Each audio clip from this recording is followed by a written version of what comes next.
Welcome back to our channel friends. मैं सबका अपने चैनल स्टॉक्स फॉर लाइफ में बहुत स्वागत करता हूँ। DFL फैमिली डेफिल मेंबर्स, अगर आप कोई भी केमिकल कंपनी होल्ड करते हैं तो प्लीज़ इस वीडियो के एंड तक बने रहें, क्योंकि आपको Q1 के नंबर्स के पहले बहुत ही तगड़ी इन्फॉर्मेशन मिलने वाली है कि केमिकल के कौन से सेगमेंट के स्टॉक Q1 के नंबर्स के पहले अच्छा कर सकते हैं और कौन कौन से नंबर्स ख़राब होने की उम्मीद है H1 तक। तो जी हाँ गाइस, यहाँ पे एक बहुत ही बड़ी अपडेट हमें देखने को मिल रही है, जहाँ पे एक कंपनी के लिए ना बहुत ही शानदार ये ईयर होने वाला है। बट यस, एक इंटायर सेक्टर की बात की जाए तो उसमें हमें ग्लोबल हेडविंड्स के वजह से काफ़ी प्रेशर वाला माहौल देखने को मिल रहा है और चाइनीज़ प्लेयर की एंट्री की वजह से उनके केमिकल्स कम दाम में बिक रहे हैं। तो ऑफकोर्स उसको अगर न्यूज़ ना पहले से ही मार्केट को पता चलती है, ये अच्छी बात मानी जाती है, क्योंकि मार्केट उसको पहले से डिस्काउंट इन करता है। बट उसी बीच में जो अपॉर्चुनिटी बनती है उसको आप पैनिक में गवाए ना, बल्कि दोस्तों एक्मुलेशन में अच्छे कंपनीज को उठाएं। बिकॉज मैं जनरली गाइस अच्छी कंपनी को ही बार बार कवर करता हूँ, बिकॉज मुझे लगता है कि रिस्क तो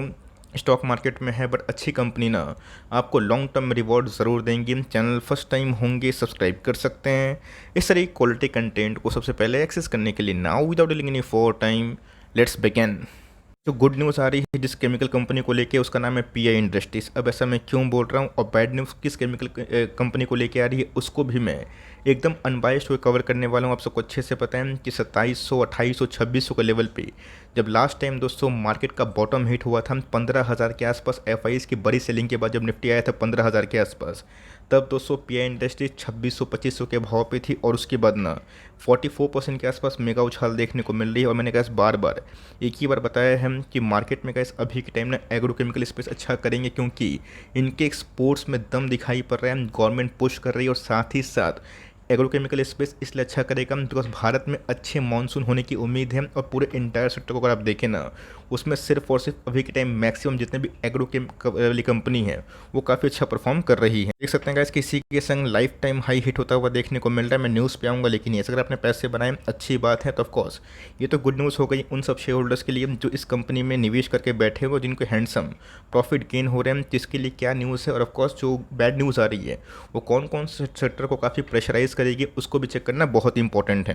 PI इंडस्ट्रीज की बात की जाए, उसने 3% आज गेन दिखाया, बट इनके कॉम्पिटिटर्स की बात की जाए वो 4% के आसपास फॉल क्यों होता हुआ देखने को मिला। इसी को ही दोस्तों हम लोग को बहुत ही सरल भाषा में एनालिसिस करनी है। पहले गाइस, अभी के टाइम जो रिपोर्ट हमें देखने को मिल रही है, तब कोर्स आपको पता है कि कंपनी मैन्युफैक्चर करती है और ऑफकोर्स एक्सपोर्ट भी करती है। और एक्सपोर्ट में ना दोस्तों इस बार 43% के आसपास जंप होता हुआ देखने को मिल रहा है। और ऑफकोर्स गाइस, जापान कुमाई की बात की जाए, जो PI इंडस्ट्रीज़ के कस्टमर देखने को मिलते हैं, उसके तरफ से हमें 23.2% के आसपास मैसिव उछाल देखने को मिल रही है जो एग्रोकेमिकल स्पेस में। आप सबको अच्छे से पता है कि एग्रोकेमिकल स्पेस में भी ऐसे बहुत सारे लाइक मटेरियल्स होते हैं, कंपोनेंट्स होते हैं, या फिर आप बोल सकते हैं प्रोडक्ट्स होते हैं, जिसमें पायरोक्सा सल्फोन है। माफ़ करिए दोस्तों अगर मैंने ठीक से प्रोनाउंस नहीं किया, तो पायरोक्सा सल्फोन, इसकी डिमांड काफ़ी बढ़ते हुए देखने को मिल रही है, जो अपने आप में गैस इनके लिए पॉजिटिव है।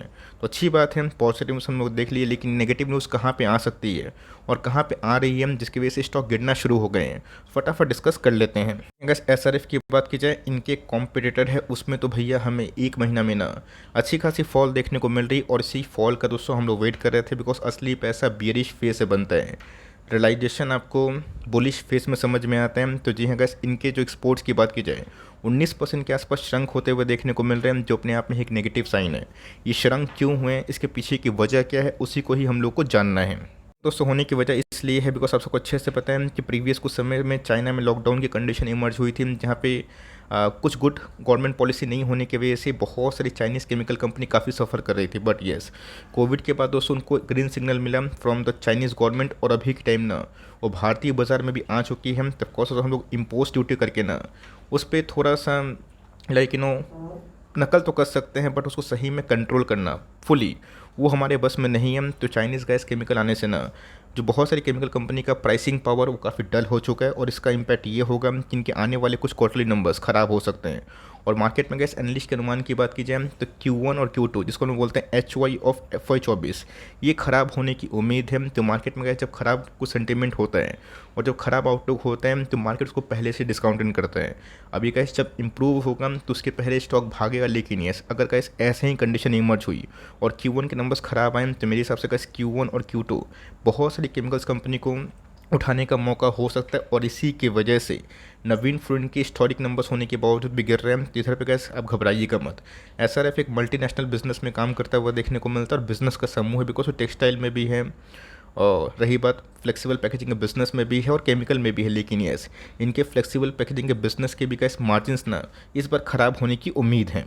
इसी उम्मीद की वजह से अगर आप देखें तो Q1 के नंबर्स तो सब बहुत दूर नहीं है, 20 दिन जाएगा ना, एक लाइन से आपको आईटी के नंबर शुरुआत में ओवर्स देखने को मिलेंगे, और उसके बाद बैंकों के नंबर्स में आना स्टार्ट हो जाएंगे। तो एसआरएफ की बात की जाए इसी एंटिसिपेशन में कि नंबर्स में डल कंडीशन हो सकती है, जहाँ पीए इंडस्ट्रीज ने 43% के आसपास जंप विटनेस किया, इसमें 19% के आसपास श्रंक हुआ। इसी की वजह से गाइस स्टॉक नेगेटिव बिहेव कर रहा है। कंपनी कद की बात की जाए, कितना बड़ा मल्टीबैगर है बताने की आवश्यकता नहीं, और स्टॉक कितना गिर सकता है ये गाइस किसी के लेवल्स में होता नहीं, और कितना भाग सकता है वो तो गाइस आपने मिड कैप स्मॉल कैप में पिछले कुछ समय से देख ही लिया होगा। तो एनीवेज गाइस अगर मल्टी सपोर्ट इस कंपनी में ब्रेक होते हैं तो यहाँ पे गाइस लॉन्ग टर्म में एक घुसने का, एवरेजिंग बनाने का अच्छी कंपनी जो कि ब्लू चिप कंपनी है केमिकल सेक्टर से, इसका मार्केट कैप 70,000 करोड़ के आसपास है, बहुत ही शानदार सेल्स है, उसमें हमें लॉन्ग टर्म में पारी खेलने का मौका बन सकता है। एसआरएफ की बात की जाए बड़ी कंपनी के संग रीजनेबल पी भी है 32 के आसपास, 2800-2900 के आसपास एक साल हाई और 2300 के आसपास है। एक साल लो की बात की जाए 2000 के आसपास है। अगर दोस्तों इस न्यूज़ का इम्पैक्ट नेगेटिव हिट हुआ और एक साल लो के आसपास आया या फिर फ्रेश लो बनाया, तो वहाँ पे कैसे पैनिक मत करिएगा, बिकॉज कंपनी का प्राइस टू अर्निंग प्रीमियम नहीं है, मीडियोकर है। कंपनी ने कैसे बोनस अनाउंस नहीं किया होता, जिसका शेयर प्राइस ना 12-14 हज़ार के आसपास होता। कंपनी की आरओसी और आरओई भी काफ़ी इंप्रेसिव है।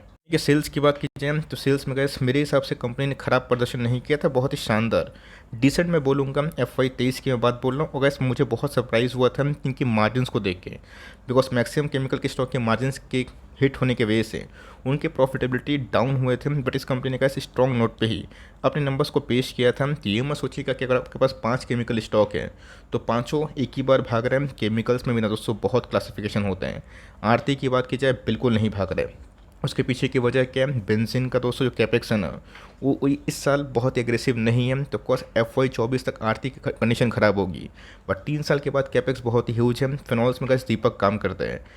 एसिटाइल इंटरमीडिएट की बात की जाए लक्ष्मी ऑर्गेनिक है, और उसके साथ साथ वेरियस कंपनी है जो ब्रोमाइन में काम करती है, फ्लोर केमिकल में काम करती है। तो ऐसा नहीं कि हर एक केमिकल सेक्टर एक बार में भागेगा। आपको समझ में आना पड़ेगा कि वो गैस जो केमिकल्स बना रही है ना कंपनी, वो कौन कौन से सेक्टर को डिमांड को पूर्ति कर रही है। जो गैस ईवी में काम कर रहे हैं ना केमिकल्स, वो तो गैस काफ़ी बूम में है, बिकॉज उनकी मल्टीपल बिजनेस की तरफ से ना काफ़ी डिमांड आ रही है। तो मैंने गैस बता दिया कि एक बार में केमिकल्स नहीं भागते हैं। कुछ कुछ केमिकल कुछ इंडस्ट्री पे डिपेंड करती है, और उस इंडस्ट्री में डेवलपमेंट नहीं होगी। ऑफकोर्स गैस उस केमिकल के लिए ख़राब फेज है, बट येस अगर आप ये पूरा H1 पास करने के लिए रेडी हैं तो ऑफकोर्स गैस इधर पे प्राइस फॉल से ना मैं आपको घबराने की आवश्यकता नहीं बताऊंगा। प्रोमोटर होल्डिंग भी गैस अच्छी है, 1970 की कंपनी है। मैंने कहा शनिवार के दिन भी इसको कवर किया था, if I am not wrong, आपको याद भी होगा। 18% के आसपास FIs की होल्डिंग है, 14% के आसपास, 15% के आसपास DIs की होल्डिंग है, और 16% पब्लिक ओन करते हैं, जिसमें गैस 20% के आसपास थी। गैस मैंने अलर्ट बताया था कि ऊँट आया पहाड़ के नीचे, और गैस मैंने उस तरह का थंबनेल इसलिए यूज़ किया था ना, जब जब कंपनी में एक इंपॉर्टेंट सपोर्ट लेवल टूटता है ना, मैं उधर पे गैस आपको अलर्ट करता हूँ, चाहे वो ब्रेकआउट के लेवल की बात की जाए, ब्रेकडाउन के लेवल की बात की जाए।